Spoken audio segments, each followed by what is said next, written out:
बाग़ फ़दक इस्लामी तारीख़ का एक ऐसा मौजू है जो शिया और सुन्नी में एक इख्तिलाफ बन के रह गया है। ये वाक़या हज़रत अबू बकर सदीक़ और हज़रत फ़ातिमा ज़हरा के दरमियान विरासत का इख्तिलाफ़ है। शिया कहते हैं सैयदा हक़ पर थीं, जबकि सुन्नी कहते हैं हज़रत अबू बकर हक़ पर थे। लेकिन उसमें हकीकी हक़ पर कौन था, हज़रत अबू बकर या सैयदा फ़ातिमा? आइए पहले उस वाक़ये को जानते हैं। जंग खैबर के बाद फ़दक के इलाके के यहूदियों ने देखा कि मुसलमानों की फतूहात जारी हैं और वो उनके किले फ़तह कर रहे हैं। फ़दक के लोगों ने जंग के बजाय नबी करीम से सुलह करने का फ़ैसला किया। फ़दक के यहूदियों ने ये पेशकश की कि वो अपनी ज़मीन नबी मोहम्मद के हवाले कर देंगे, बशर्ते कि उन्हें वहाँ रहने और काम करने की इजाज़त दी जाए। नबी करीम ने ये पेशकश कबूल कर ली। फ़दक बग़ैर जंग के हासिल हुआ, इसलिए ये माली गनीमत के बजाय फ़ै के ज़ुमरे में आता है। कुरान पाक में फ़ै के बारे में हुक्म है, जो कुछ अल्लाह ने अपने रसूल को बग़ैर जंग के उन लोगों से दिलवाया, तुमने उस पर न घोड़े दौड़ाए और न ऊँट, बल्कि अल्लाह अपने रसूलों को जिस पर चाहे मसल्लत कर देता है। इस आयत के तहत फ़दक की ज़मीन नबी करीम की मलकियत बन गई। इस वाक़या के बाद जिब्राइल अलैहिस्सलाम नाजिल हुए और कुरान की आयत नबी को बताई और कराबतदार को उनका हक़ दो और मस्कीन को और मुसाफिर को और फजूल खर्ची न करो।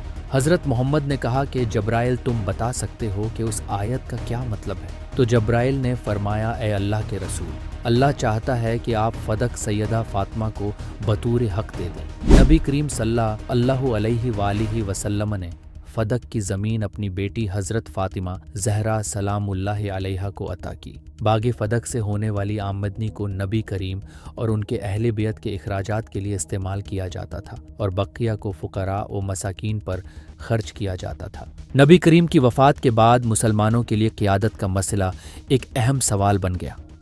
हज़रत अबू बकर सदीक़ रज़ी अल्लाह अन्हा को सबसे पहले सक़ीफ़ा बनु सादा में खिलाफत के लिए मुंतख़ब किया गया। हज़रत अबू बकर को मुसलमानों की अक्सरियत ने खिलाफत के लिए मुंतख़ब किया, जिसे हज़रत उमर बिन ख़त्ताब ने बतौर खलीफा बाकायदा तस्लीम किया। जब हज़रत अबू बकर सदीक़ रज़ी अल्लाह अन्हा ने खिलाफत संभाली तो हज़रत फ़ातिमा सलामुल्लाहि अलैहा ने फ़दक के लिए अपना हक़ तलब किया। हज़रत अबू बकर रज़ी अल्लाह अन्हा ने जवाब दिया कि नबी सल्लल्लाहु अलैहि वसल्लम की कोई विरासत नहीं होती और जो कुछ वो तरके में छोड़ कर जाएं सद्दिक़ा हो जाता है।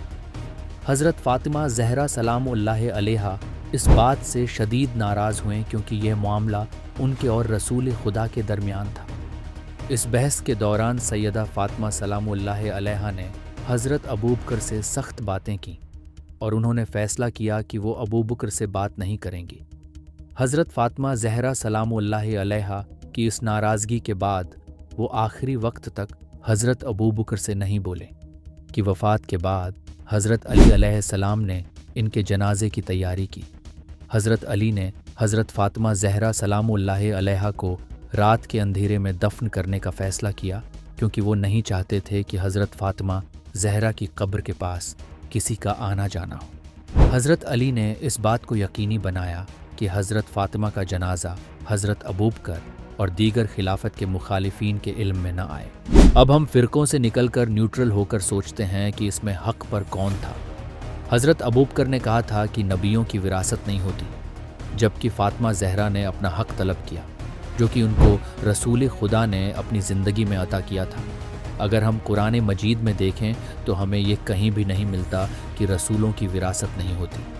उल्टा हमें कुरान मजीद में कई मकामात पर अनबिया की विरासत का ज़िक्र मिलता है, जिससे ये वाज़ेह होता है कि अनबिया भी अपने बाद विरासत छोड़ते थे। सूरह मरियम में हज़रत ज़ुकरिया अलैहिस्सलाम की दुआ बयान की गई है, जहाँ वो अल्लाह ताली से अर्ज़ करते हैं, ऐ मेरे रब, मुझे अपने पास से एक वारिस अता कर जो मेरा वारिस हो और आले याकूब का वारिस हो। इसी तरह सूरह नमल में हज़रत सुलेमान अलैहिस्सलाम के बारे में बयान है और सुलेमान दाऊद के वारिस हुए। ये आयत वाज़ेह करती हैं कि अनबिया की विरासत होती है। कुरान में ये कहीं नहीं आया कि अनबिया की विरासत सदका हो जाती है। इसी तरह अगर कुरान का रुजू किया जाए तो पता चलता है कि हज़रत इब्राहीम के वारिस हज़रत इस्माइल थे और हज़रत इस्माइल के वारिस हज़रत याकूब थे और हज़रत याकूब के वारिस हज़रत यूसुफ थे। इसी तरह हज़रत आदम के वारिस हज़रत शीस थे ہمیں قرآن سے یہ بات ثابت ملتی ہے کہ انبیاء کی وراثت ہوتی ہے اور ان کی وراثت صدقہ نہیں ہوتی، تو فضق کے معاملے میں یہ بات ثابت ہو جاتی ہے کہ سیدہ فاطمہ زہرا ٹھیک تھیں اور انہوں نے جو اپنا حق مانگا وہ جائز تھا۔